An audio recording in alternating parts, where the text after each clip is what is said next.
이 밤에 계속해서 요한복음 말씀을 나누겠습니다. 요한복음 4장 39절로 54절 말씀입니다. 지난번 수가성 여인의 사건 이후에 계속해서 이어지는 본문입니다. 제가 한 절, 여러분이 한 절, 39절부터 4장 끝에 54절까지 읽도록 하겠습니다.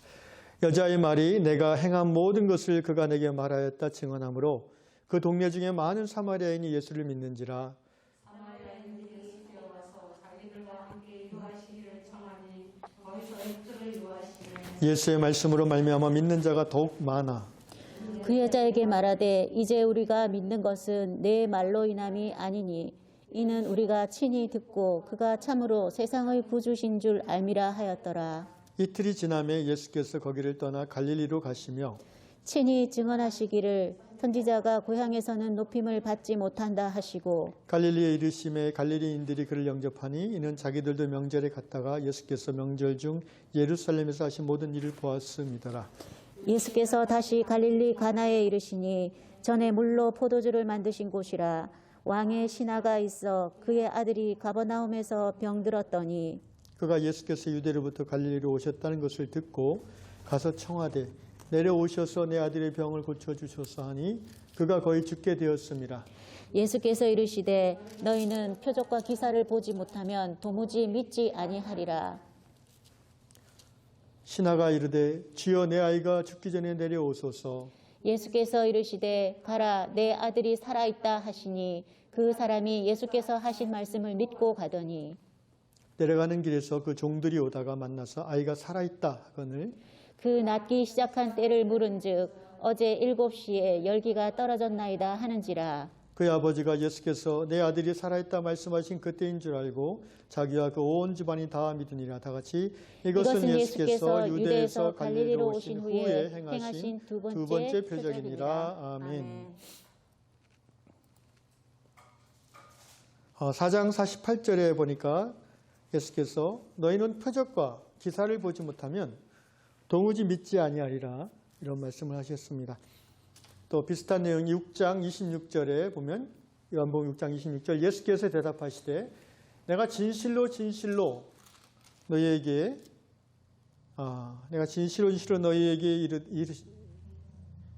너희에게 이르노니 너희가 나를 찾는 것은 표적을 본 까닭이 아니요 떡을 먹고 배부른 까닭이로다.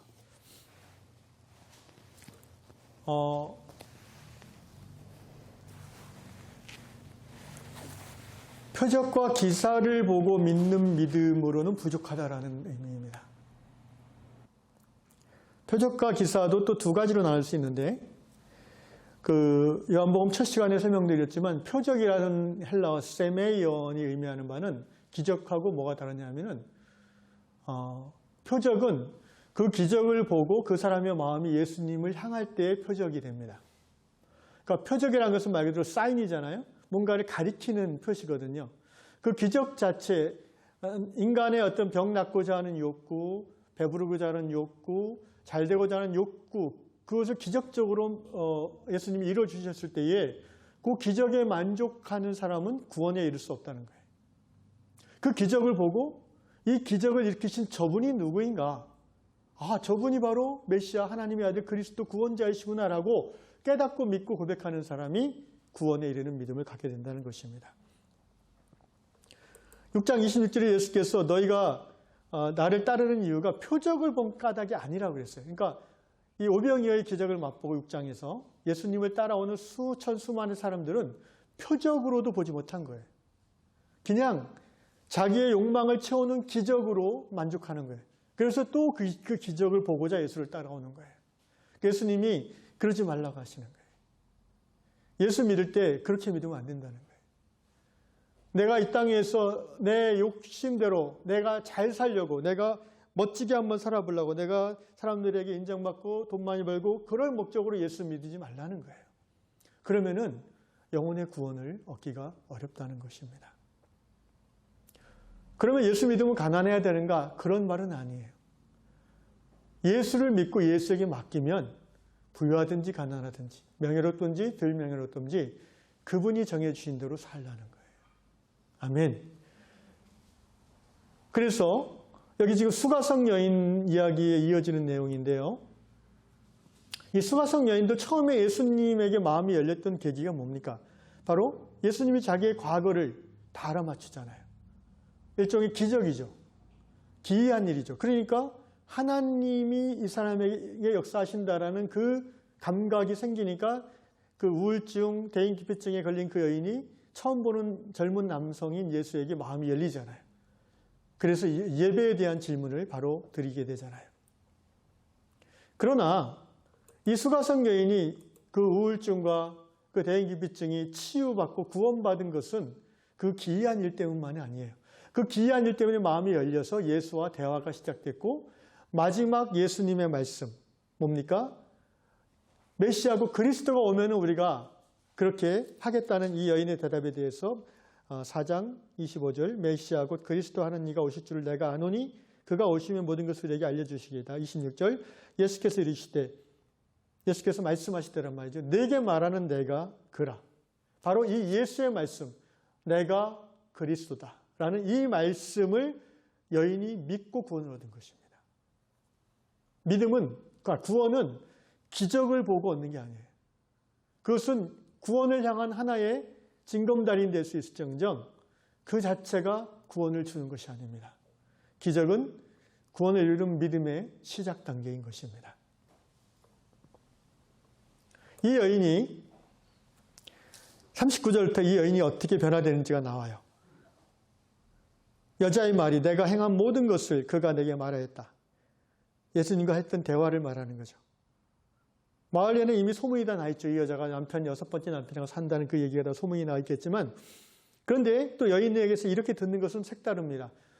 그분이 내 과거를 다 얘기하고는 내가 행한 것들 모든 것들을 처음 보는 그분이 다 말했다. 라고 얘기했을 때 많은 그 동네 사람들이 예수를 믿었다고 했습니다. 내가 그리스도라는 예수의 말씀을 믿고 이 여인이 완전히 그 속이 바뀌었어요. 마을 사람을 피하던 이 여인이 마을에 찾아가서 내가 만난 예수를 지금 전하고 있지 않습니까?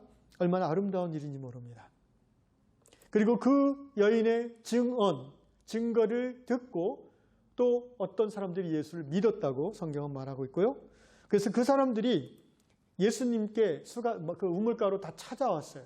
이 여인의 말을 듣고 믿은 사람들 플러스 다른 마을 사람들이 찾아와서 예수님에게 자기 마을에 정식으로 좀 있어달라고 요청했습니다. 공식적인 초대를 받은 거죠. 예수와 제자들이.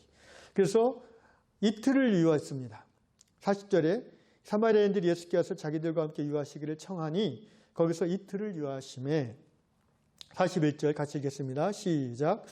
예수의 말씀으로 말미암아 믿는 자가 더욱 많아. 예수의 말씀을 직접 듣고 나서는 더 많은 사람들이 믿게 되었습니다. 그래서 이런 놀라운 고백을 합니다. 그 여자에게 이 마을 사람들이 이제 우리가 믿는 것은 내 말로 인함이 아니다. 이는 우리가 친히 듣고 직접 예수님에게 듣고 그가 참으로 세상의 구주이신 줄 안다. 믿음으로 안다는 겁니다. 이게 어거스틴이 한 유명한 말이죠. I believe to know. 우리는 보통 많이 알면 믿어질 거라고 생각하는데 믿음은 신비롭게도 그렇지 않아요. 믿음은 하나님의 은혜입니다. 우리가 어떻게 생전 보지도 않고 만져보지도 못하고 직접 들어보지도 않은 2000년 전 나사렛 땅에서 살았다는 갈릴리에서 살았다는 그 33살 청년이 하나님의 아들이고 구원자인 것을 어떻게 믿을 수 있습니까? 아니 2000년 전에 우리나라 땅에도 무슨 일이 있는지 잘 모르고 믿겨지지 않는데 어떻게 저 멀리 가나안 땅에 있었던 그 사람을 우리가 하나님으로 믿는다는 말입니까? 이것은 정말 신기한 일이고 이 자체가 놀라운 기적인 줄로 믿습니다. 하나님이 은혜 주시지 아니하면 믿을 수 없어요. 그리고 믿은 후에 비로소 우리는 더 깊이 알게 되는 것입니다. 지금 이제 지도가 보이실 텐데요. 이 사건이 일어나는 곳이 지금 수가성이라는 곳이에요. 그리고 수가성에서 43절에 보니까 이틀이 지나면 예수께서 거기 수가성을 떠나서 갈릴리 쪽으로 그 지역 전체가 이제 갈릴리라고 볼 수 있는데요. 어디로 오셨냐면은 갈릴리 지역을 지나서 원래는 나사렛으로 가시려고 했던 것 같아요. 근데 마가복음에는 나사렛에 들렸다가 일어난 사건들이 기록되어 있고 요한복음에는 그것은 패스하고 46절에 보니까 가나라는 지역에 도착하셨습니다. 가나는 역시 갈릴리의 한 시골 지역이고요. 기억하시죠? 첫 번째 표적, 혼인잔치, 결혼식에서 물로 포도주를 바꾼 그 표적을 일으켰던, 그래서 많은 사람이 예수를 믿었던 그 장소, 그 마을입니다. 자, 가나에 도착했는데요. 어떤 사람이 예수님을 이제 기다리고 있었다고 합니다. 왕의 신하가 있어. 그 가나라는 마을에 왕의 신하가 있어. 이 왕은 이제 갈릴리 지역의 분봉왕인 헤롯 안티파스를 말해요. 헤롯 대왕의 예수님 태어날 때 죽이려고 했던 거 대헤롯이라고 하는데 그 큰 The Great 헤롯의 아들 4명 중에 한 명이 헤롯 안티파스고 로마 형제의 허락을 받아서 그 갈릴리 북부 지역을 다스리는 왕으로 이제 인정을 받은 거죠. 그 왕의 측근 신하예요. 아주 고관이죠. 권력자죠.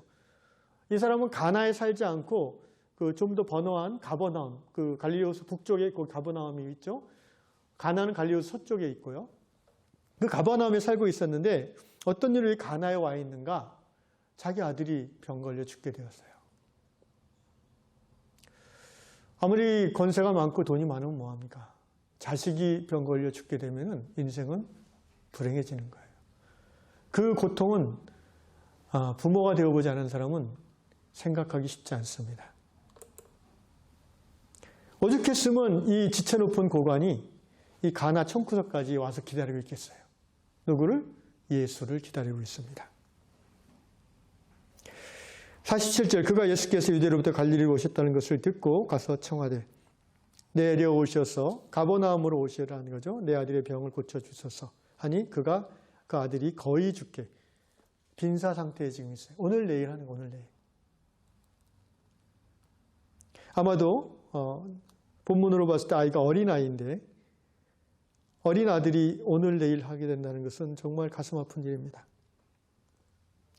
그래서 아이를 어떻게 하면 고칠까 노심초사하고 온갖 방법을 다 쓰다가 거의 죽게 되었을 때 예수의 소문을 듣고 아마 이전에도 예수의 소식을 들었을 거예요. 이 고관은. 그래서 예수님이라면 내 아들을 살리실 거야 라는 작은 믿음을 품고 소망을 품고 예수님이 가나에 오실 거라는 예정이라는 얘기를 듣고 얼른 와서 기다리고 있는 거죠. 47, 그가 청하되, 이 청하되라는 말은 헬라어 시제로 미래 완료예요. 그러니까 반복했다는 말이에요. 미래 완료는 반복의 의미가 있습니다. 그러니까 한 번 청하고 만 게 아니라 계속 청한 거예요. 제발 내 아들을, 제발 내 아들을. 근데 48절에 예수님의 그 태도가 상당히 좀 불친절합니다. 왜냐하면은 이 사람이 고관인 것을 들어서 알 거예요, 예수님도. 그래서 옷 입은 거하고 주위에 같이 이렇게 신하들이 있는 거 보면 알 거 아니에요, 부하들이 있는 거 보면. 그런데 예수님이 환대를 하지 않습니다. 여러 번 청하는데도 직접 대꾸를 안 해요. 보통 여러분 저희 교회에 만약에 그런 게 사회적으로 명망 있고 이런 분이 와서 저한테 목사님 우리 아들 좀 기도해 주세요 이러면은 제가 예수님처럼 이렇게 하겠습니까? 얼마나 따뜻하게 대하겠습니까? 한 사람이 아쉬운 판에 이러면서 아주 그 아픔에 공감하고 저도 자식을 키운 아빠로서 막 이러면서 위로해주고 기도해 줄 겁니다. 당장 예배 끝나고 갑시다 이럴 거예요. 근데 예수님은요 안 그러세요. 예수님은 지금 거의 모른 체 하는 입장이에요. 그러면서 다른 사람들 모여있는 다른 사람들 향해서 오히려 또 설교를 하세요. 48절 예수께서 이르시되 아까 읽은 말씀이죠. 너희는 표적과 기사를 보지 못하면 도무지 믿지 아니하리라. 결국 이 아버지 들으라고 하는 말인데 고관 들으라고. 지금 이 사람에게 예수님이 은근히 물어보는 거예요. 네가 나를 믿는 그 믿음이 본질이 뭐냐? 네 아들이 나아야 나를 믿겠느냐? 표적과 기사를 보지 못하면 도무지 믿지 아니하는구나. 근데 여러분, 그 생각, 관점을 좀 바꿔가지고요. 기적과 표적이 있으면 믿기 쉬워요. 그렇지 않아요? 늘 일상적인 그런 그 삶의 진행 속에서 갑자기 놀라운 기적을 기도하고 경험하면 마음이 확 열리지 않습니까? 그리고 그 기적이 표적이 돼요. 예수님을 향해서 마음이 확 열리면서 예수님에 관심이 가고 예수님이 정말 하나님인 것을 깨닫게 돼요. 그리고 믿고 고백하게 돼요. 그런데 오늘 밤 예수님은 그 믿음 가지고는 부족하다고 얘기하시는 것 같아요. 49절에 신하가 이르되 주여 내 아이가 죽기 전에 내려와 주십시오. 지금 이 신하의 믿음의 상태는, 이 고관의 믿음의 상태는 이 정도인 거예요. 예수님이 가버나움까지 지금 말을 타고 가다 한 2시간 걸리는 거리예요. 30km거든요. 가나에서 가버나움까지는. 걸어가면 7, 8시간 좋게 걸려요. 가셔서 세게 안수해 주셔서 우리 아들 살려달라고. 그 가끔 예전에 부흥 집회할 때 보면은 이 살짝 기도하면은 별로 이렇게 기도받지 않은 것 같다고 세게 눌러달라고 하는 분들이 있었어요. 저는 이렇게 여성분들 머리카락 흩어질까봐 그 막 이렇게 세팅한 거 그냥 살짝 거의 되지도 않고 저는 1cm 떼고 하는데 어떤 분은 내 손을 잡고 확 눌러가지고 간절한 마음이 있겠죠. 그렇게. 지금 이 고관의 믿음 상태가 그 정도인 거예요, 지금. 보통 우리가 이 정도 믿음 아닙니까? 열심히 잘 믿는다고 하는 교회 다닌다는 사람들이 이 정도 아닙니까? 기도받으면 날 겁니다. 아멘. 이러면서. 예수님은 지금 여기서 지금 도전을 주시는 겁니다. 신하가 이르되 주여 내 아이가 죽기 전에 내려오소서. 50절 예수께서 이르시되 가라. 내 아들이 살아있다. 딱 한마디 하시는 거예요, 지금. 그러니까 이 높은 고관, 늘 대접받고 늘 사람들이 자기에게 굽신거리는 게 익숙했던 이 사람이 얼마나 이 모멸감을 느낄지 우리가 생각해 봐야 됩니다. 저랑 여러분같이 평범한 사람이 아니에요. 왕의 최측근이에요. 요새같이 민주주의 시대에는 뭐 청와대 비서실장이나 우리나라 크게 다를 게 없지만 오히려 청와대 비서실 사람들은 집도 2채 못 가지니까 힘들 수 있겠지만 옛날 이 왕정시대의 이 왕의 측근은요, 일반 백성들은 생사여탈권을 갖고 있는 거예요. 그러니까 지금 이 고관이 독한 마음을 먹으면 예수님과 그 일행들을 잡아 가둘 수도 있는 거예요. 그런데 예수님이 이 사람에 대해서 이렇게 냉대를 하는 거예요, 어떻게 보면. 그러니까 충분히 이 신하의 마음에서는 이 사람이 나를 지금 푸대접하는구나라는 느낌을 가질 수 있는 정도예요. 그러다가 한마디 툭 합니다. 가라, 내 아들이 살았다. 근데 놀라운 일이 일어났어요. 저는 정말 여기서 기적은 아이가 살아난 게 기적이 아니라 이 왕의 신하가 갑자기 이 믿음이 생긴 게 기적이에요.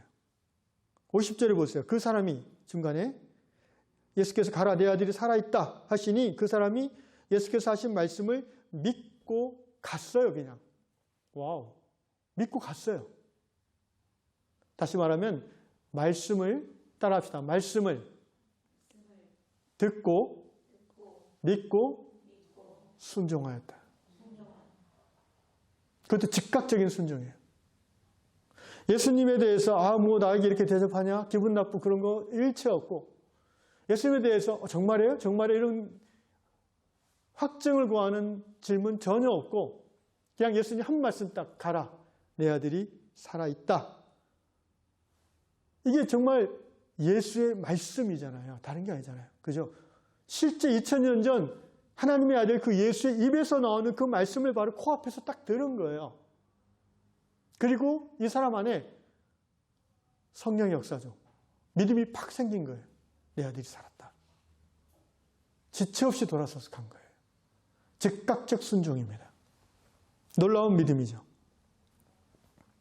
자, 51절 봅시다. 내려가는 길에서 그 종들이 오다가 만나서 아이가 살아있다는 얘기를 들었어요. 무슨 말이냐면은 이제 가나에서 가버나움으로 이 사람은 올라갔고 종들은 왜 이 사람에게 찾아서 가나로 내려왔을까요? 아이가 살아났으니까. 이 기쁜 소식을 빨리 주인님에게 전해야죠.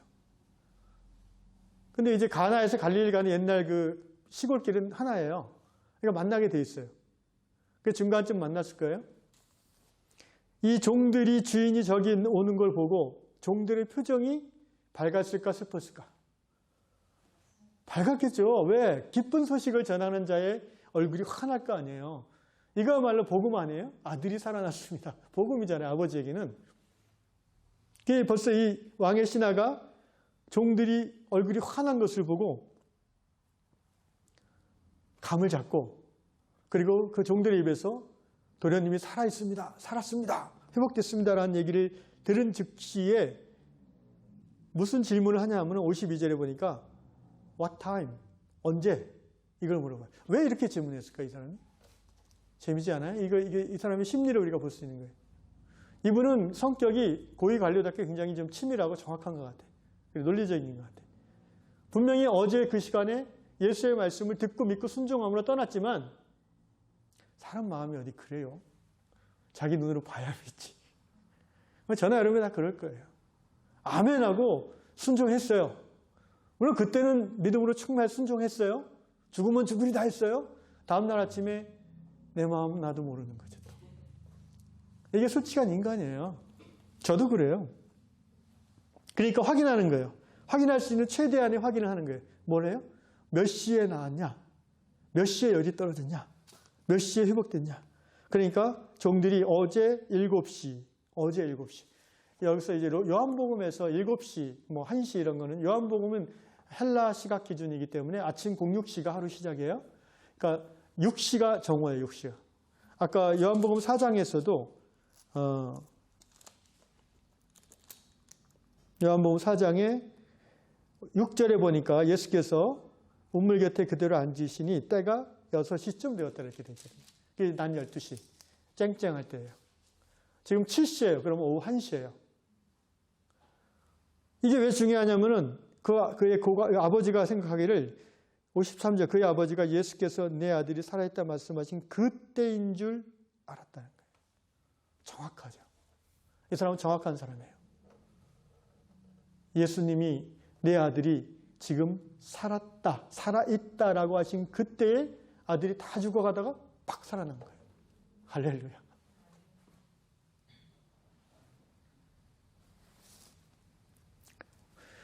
(53절) 그 다음에 이제 아주 아름답고 좋은 기쁜 말씀이 나와요. 그의 아버지가 예수께서 내 아들이 살아있다 말씀하신 그때인 줄 알고 자기와 그 온 집안이 다 믿으니라. 뭘 믿었다는 거예요? 예수가 그리스도, 하나님의 아들, 구원자임을 믿고 그럼 어떻게 돼요? 구원받았다는 거예요. 어제 믿은 거는 예수가 하나님의 아들 구원자라는 것을 믿은 게 아니에요. 네 아들이 살았다라는 예수의 말씀을 믿은 거예요. 기적은 아직 일어나지 않았어요. 그러나 원래 믿음이란 게 여러분 보이는 걸 믿는 건 믿음이 아니죠. 그죠? 보이는 거를 이렇게 믿는다는 거는 그거는 인정하는 거죠. 사실을, 현실을. 믿음은 원래 보이지 않는 거를 믿는 거예요. 그래서 히브리서 11장에 뭐라 나와요? 믿음은 바라는 것들의 실상, 보지 못하는 것들의 증거. 그게 믿음인 거예요. 예수의 말씀, 내 아들이 나았다라는 이 말씀, 실체는 안 보였지만 이 고관은 그걸 믿은 거예요. 그 믿음이 증거가 된 거예요. 그래서 아들이 살아난 거죠. 그러니까 예수 전능하신 하나님의 그 선포의 말씀을 이 아버지인 고관이 믿었고 그 믿음의 결과가 아들의 치유로 나타났다고 설명할 수 있습니다. 너무나 아름다운 사실은 그 아들이 그때 예수의 말씀 그대로 살아난 것을 확인하는 순간 이 사람이 나의 주, 나의 하나님 예수 그리스도를 고백하게 되었고요. 돌아가서는 자기 혼자 믿고 구원받은 게 아니라 온 집안이 다 믿었어요. 믿음은 마치 이렇게 비유하면 좋겠어요. 믿음은 어두운 내 영혼에 한 자루 촛불이 탁 켜지는 거예요. 구원의 빛이 임하는 거죠. 원래 예수님을 요한복음 1장에서 빛이라고 했잖아요. 요한복음 1장에 그 안에 1장 4절 그 안에 생명이 있었으니 이 생명은 사람들의 빛이라. 하나님과 죄로 말미암아 단절된, 그래서 그 영이 시들어버린 인간의 마음은 어두워요. 그 어둠 가운데 생명의 빛이신 예수님이 임하셔서 그래서 빛이 탁 켜졌어요. 촛불이 켜졌어요. 그런데 이 빛은요, 자기 혼자 품고 있는 빛이 아니에요. 이 빛의 속성은 기쁨이요, 환희요, 뭔가 이렇게 드러내지 않고는, 증가하지 않고는 견딜 수 없게 만드는 그런 흥분이 있어요. 그래서 이 왕의 아들은 그 자기가 아들이 낳았던 그 기쁨과 또 자기가 구원받은 그 기쁨을 자기 가족들과 자기 부인과 자기 형제들과 모든 자기 식솔들에게 다 나누었어요. 그 빛이 어떻게 됐어요? 내 안에 있는 내가 예수를 믿고 경험한 이 구원의 빛이 내 옆 사람에게 옮겨졌어요. 이 사람에게도 옮겨졌고. 그래서 여러분 옛날에 왜 수련회 같은 데 가면 촛불 예배 드려본 기억납니까? 우리 요한교회에서도 그렇게 하면 좋겠는데, 예. 초를 킬 때 어떻게 처음에 이제 목사님이 받아가지고 이렇게 주면은 전달하잖아요. 그러면 캄캄한 데서 정말 빛이 하나 점점 밝아지는. 저는 이 말씀을 묵상하면서 그런 느낌을 받았어요. 와, 이 사람, 이 왕의 고관이 사는 그 동네 자체가 영적으로 환해졌을 거예요. 그렇지 않습니까? 예수 믿는 사람이 거기 어디 있었겠어요? 처음에 가버나움에서. 그런데 이 사람 혼자가 아니라 그 수십 명의 집안 식솔들이 다 구원을 받았어요. 이것이 말씀을 믿는 믿음의 결과입니다. 오늘 설교의 제목을 저는 말씀을 믿는 믿음이라고 정했어요. 기적을 믿는 믿음, 더 나아가서 그 기적이 표적이 되어서 예수를 고백하는 믿음 좋습니다. 그런데 그런 믿음은 온전한 구원에 우리를 이끌어가기가 쉽지 않아요. 왜? 기적은요, 매일 일어나지 않거든요. 기적은 어쩌다 한번 경험하는 건데, 그러면 또 갈급해서 또 구했는데 기적이 안 일어나면 낙심해서 떠나갈 거 아니에요. 다행히 그 기적을 통해서 예수를 바라보고 믿게 됐어요. 표적으로 믿었어요. 그런데 이 표적도 기적이니까 계속해서 일어나줘야 그럼 예수가 그리스도인 것을 계속 고백하는 믿음이 유지될 텐데 기적은 계속해서 일어나지 않거든요. 그래서 우리는 기적을 보고 그것이 표적으로 돼서 예수를 받아들인다면은 빨리 말씀으로 들어가야 돼요. 체험과 말씀이 같이 가야 되는 거예요. 기적이나 표적이 필요 없다는 게 절대 아닙니다. 기독교의 신앙 안에는 반드시 체험과 표적, 기적이 있어야 돼요. 그리고 실제 있어요. 그런데 거기에 머물러 있는 믿음은요, 온 삶을 구원해내기에는 부족한 믿음이라는 거예요. 요한복음 6장 63절, 지난주에 제가 잠깐 나눈 것 같은데 이런 말씀이 나오죠. 살리는 것은 뭐다? 영이니 육은 무익함이라. 여러분, 저도 요새 아파가지고 아는데, 정말 밤새 아프다가 아침에 안 아프면 살 것 같아요. 감사가 저절로 나와요. 와, 하나님 아프지 않은 거에 얼마나 감사하지. 근데 그때뿐이에요. 배고프다고 또 짜증이 나요. 뭐지? 이게, 육신이 아픈 거 낫게 하면 너무나 감사하죠. 그리고 내가 원하는 거 갖고 싶은 거 정말 기도해서 하나님 허락해 주시면 너무나 감사하죠. 근데 갑자기 까먹었네. 무슨 얘기였지? 먹는 얘기하면 까먹어. Anyway, 말씀을 믿는 믿음이 우리의 삶을 점점점 하나님 앞에 가까이 가게 할 뿐 아니라 우리의 삶을 온전히 구원해낼 수 있는 강력한 믿음이 된다는 겁니다. 그러므로 기적에서 시작해서 또는 기적이 없이 그냥 모태신앙인 분들은 기적 없이도 그냥 믿잖아요.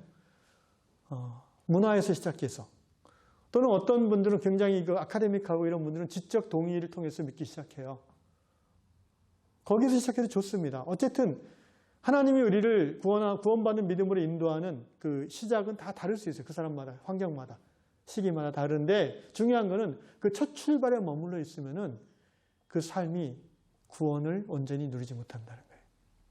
얼른 말씀으로 들어가야 돼요. 그래서 여러분의 인생 속에, 신앙 인생 속에 병 낫고 소원 성취하고 그 믿음 좋은데요. 거기에서 한 걸음 더 나아가서 말씀이 믿어지는 기적을 경험해야 돼요. 그 성경 말씀이, 이 예수의 말씀이 내 안에 믿어져서 내 안에 굳어있던, 그 죽어있던 생각들이 변화돼서 살아나는, 살리는 것은 영이에요. 이 병 낫고 이런 것들은 우리를 온전히 살리는 그런 능력이 되진 않아요. 그런 예수님이 뭐라고 살리는 것은 영이니 육은 무익하니라. 내가 너에게 전하는 내 말이 영이요 내 말이 생명이다라고 하셨어요. 말씀은 우리를 구원하는 생명입니다. 그래서 저는 우리가 표적과 기적과 표적, 지적 동의, 이 믿음의 상태에서 하루속히 말씀을 믿는 단계로 넘어가야 된다고 생각하고요. 말씀을 믿되 여러분 성경 이 66권 말씀이 정말 다 믿어지는 사람은 얼마나 행복하겠습니까? 근데 아쉽게도 안타깝게도 우리는 다 믿어지기는커녕 다 알지도 못해요. 그죠? 66권 중에 여러분 성경 창세기부터 계시록까지 이렇게 딱딱딱 머리에 들어옵니까? 사무엘상 1장이 무슨 내용인지 아세요? 아니 내가 모르는데 어떻게 믿겠어요? 그죠? 저는 참 우리 신앙의 맹점이 신앙생활을 수십 년 했는데 왜 날마다 가까이 되는 성경책은 그렇게 잘 모르는지 모르겠어요. 이거는 뭐 이렇게 신학 공부하는 사람들만 아는 그런 책이 아니잖아요. 초등학교만 나온 할머니들도 성경 얘기를 처음부터 줄줄줄 하는 사람 많아요. 여러분 소록도의 그 얘기 들어보시죠. 소록도 그 옛날 그 한세시병 그분 앓는 그분들 성경을 신구약 통째로 외우는 분들이 수십 명이래요. 신약 성경만 외우는 거는 기본이에요. 왜냐하면 그분들은 눈이 안 보이고 또 귀가 안 들리고 이래요. 그러니까 눈이 안 보이는 분들은 들으면서 외우고요. 귀가 안 들리는 분들은 읽으면서 외우고요. 말을 못하는 분들은 눈으로 외우고요. 주야장창.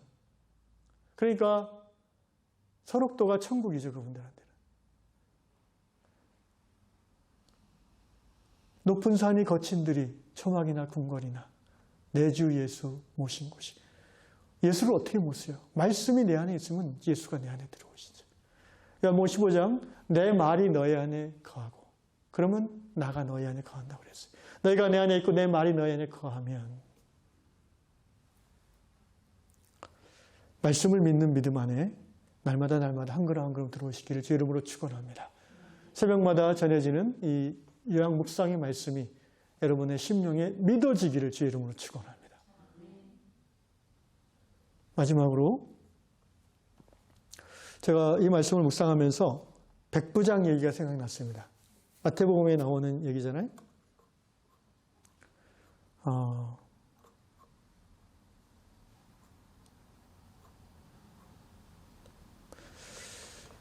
누가복음에도 나오고 누가복음 7장 9절에 백부장, 로마의 백부장, 그러니까 로마 군대 편제에서 이제 100명의 로마 군인을 거느리는 중간 계급의 장교죠. 되게 젊은 로마 이제 귀족의 자제들이 이제 경험 삼아 외지에서 그걸 많이 하죠, 그때. 어쨌든 이 백부장이 어느 날 자기의 그 종이 죽을병에 걸려가지고 자기 부인이 아니라 자기 자녀가 아니라 자기 종이. 그래서 예수님에게 와서 내 종 좀 살려주십시오라고 요청을 했어요. 그런데 같이 왔던 유대인 장로들이 막 이 백부장을 칭찬했어요. 이 백부장이 로마 사람인데도 우리 마을에 회당도 지어주고요. 얼마나 구제도 많이 하는지 몰라요. 아마 이 백부장은 소위 그 유대교로 회심한 이방인 중에 한 사람이었던 것 같아요. 근데 예수님이 이 백부장의 요청에 대해서 오케이 하시고 가자고 그러셨어요. 그때 백부장이 뭐라고 그랬습니까? 오지 마십시오. 당신이 우리 집에 오는 걸 내가 감당을 못합니다. 마치 예수님을 지금 황제처럼 대하고 있잖아요. 그러면서 말씀만 하시면 낫겠나이다. 그러면서 무슨 얘기를 하냐면 그 권세의 원리를 얘기해요. 권세. 군대는 권위체계잖아요. 상급자, 하급자에게 명령하면 그대로 이루어지는 것이 군대예요. 내가 가라고 하면 내 부하가 가고 오라고 하면 옵니다. 마찬가지로 당신이 여기서 말씀만 하면 내 종이 들린 병이 떠나갈 줄로 내가 믿습니다. 그러니까 모든 질병, 적어도 모든 질병의 질병을 쫓아내는 권세가 예수에게 있다는 것을 이 백부장은 고백하는 거예요. 가서 머리에 손 얹고 기도해달라는 게 아니에요. 여기 이 왕의 고관, 이 아들이 죽을 병 걸린 이 왕의 신하의 믿음하고 비교되지 않아요? 아까 이 왕의 신하는 뭐라고 그랬어요? 빨리 가십시다. 이렇게. 빨리 가서 내 아들에게 강력한 기름 안수를 해주세요. 그러면 낫겠습니다. 그런데 이 백부장은 뭐라고 그래요? 오실 필요 없습니다. 그냥 말씀만 하십시오. 여러분, 말씀을 믿는 신앙보다 좀 더 깊이 있고 강력한 신앙은 예수의 존재 자체를 믿는 겁니다. 예수가 하나님인 것을 그냥 믿는 거예요. 이게 참 신기한 일인데 그냥 그 예수 자체를 하나님으로 온전히 다 받아들이는 거예요. 그래서 저절로 그 앞에 무릎을 꿇고 당신이 말씀하시면 모든 것이 가능하나이다라고 고백하는 거예요. 이 백부장이 어떻게 이렇게 믿음을 갖는지 정말 이해가 안 가요. 저희도 이해가 안 가지만 예수님도 이해가 안 가신 것 같아요. 그래갖고 누가복음 7장 9절에 예수께서 들으시고 그를 놀랍게, 백부장을 놀랍게, 백부장이 예수님을 놀라게 한 사람이에요. 놀랍게 여겨 돌이켜서 따르는 무리에게, 사람들에게 말했어요. 내가 너에게 이르노니 이스라엘 중에서도 이만한 믿음은 만나보지 못했다. 성경에서 유일하게 이 말을, 칭찬을 들은 사람이 이 백부장이에요. 예수님이 봐도 놀랍다니까요. 야, 어떻게 너 같은 믿음을 가진 사람이 이 시대에 있었지? 앞으로 한 100년, 200년, 500년 후에는 몰라도 지금 이 시대에 어떻게 너 같은 믿음을 갖냐? 하나님의 놀라운 역사죠. 말씀이란 게 사실 이제 잠깐만 얘기하고 마무리할게요. 여러분, 말씀은 이제 기록된 거잖아요. 그죠? 우리에게 전해지는 말씀. 그죠? 근데 이 기록된 거는 문자잖아요. 그리고 여러 가지 사실은 예수님이 말한 것을 토시 하나 옮기지 않고 그대로 옮겼다고 얘기하기는 상식적으로 어려워요, 그거는. 왜냐하면 성경은 즉시로 바로 이렇게 녹음했다가 다 그게 아니에요. 이거는 예수님이 승천하시고도 30년, 40년, 50, 60년 후에 기억에 의존해서 사람들의 증거를 들으면서 저자가 마태나 마가나 여기는 요한이 기록한 거예요. 그러니까 자연스럽게 이야기도 다시 배치하기도 하고, 그걸 편집이라고 그러죠. 옮겨놓기도 하고, 시점이나, 그러니까 복음서나 이런 것들은 여러분 시간 순서대로 써진 게 아니에요. 시간하고 상관없어요. 그 저자가 강조하는 메시지의 순서대로 이렇게 되어 있는 거예요. 그러니까 어떻게 보면요, 우리는 현재 이게 우리의 한계죠. 이 말씀을 의지해서 믿을 수밖에 없는 거예요. 이게 우리의 믿음의 한계예요. 그런데 하나님은 살아계시잖아요. 이건 이제 제 생각인데요. 바라기는 이 말씀을 믿고 또 말씀을 믿고 계속 믿으면서 우리가 하나님과 이제 계속 깊이 사귀게 되고 성령의 충만함을 계속 누리게 되면, 그리고 예수를 점점 닮아가고 정말 예수를 따라가게 되면, 그래서 예수의 말씀이 내 안에 있고 내가 예수 안에 있고 나와 예수가 신비한 합의를 이루면서 내가 자연스럽게 내 안에서 일어나는 모든 생각과 말이 예수의 말과 행동과 비슷해진다면 할렐루야. 그 단계가 오기를 주여. 그걸 장로교에서 썼는데 영화라고 합니다. 우리 장로교에서는 그거 이제 죽어서 천국 가면 그렇게 된다라고 그러고요. 근데 동방정교에서는요, 그걸 이제 deification이라고 해서 신화라고 그래요. 그러니까 살아서 그 정도 되면은 사람이 얼굴에 이제 광채가 난대요, 막. 그러니까 뭐 명품백으로 치장해가지고 광채가 나는 게 아니라, 마사지 받고 광채가 나는 게 아니라 정말 허름하게 입고 못 먹고 헐벗어도요, 그 얼굴에서 이렇게 팍 빛이 나는 거예요. 감리교의 창시자인 요한 웨슬레는, 감리교는 우리 장교와 좀 다르게 이런 부분이 있더라고요. perfection, 완전이라는 단계를 얘기해요. 그러니까 이 성화의 끝에 가서 우리가 정말 예수님처럼 더 이상 죄를 짓지 않을 수 있는 완전한 삶에 도달할 수도 있다라고 얘기를 해요. 모르겠어요. 지금 신학적으로 논쟁을 하자는 얘기는 전혀 아니고, 근데 저는 정말 그러면 좋겠다는 마음이 있어요. 여러분도 그런 바람이 생겨지기를 주 이름으로 축원합니다.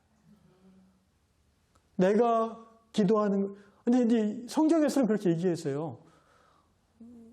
너희가 내 안에 내 말이 너희 안에 있으면 요한복음 15장 7절 무엇이든지 원하는 대로 구하라. 그리하면 내가 이루겠다고 그랬어요. 여러분 이 말씀을 잘 생각해 보세요. 무엇이든지 내가 whatever 막 원해 기도해. 그럼 하나님이 다 이루어주셔. 이게 말이 돼요 이게? 내가 뭘 원할지 어떻게 알아요?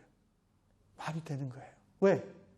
내가 예수 안에 있고 예수의 말씀이 내 안에 있기 때문에 내 안에 떠오르는 기도의 모든 내용들은 다 예수의 뜻과 동일해요.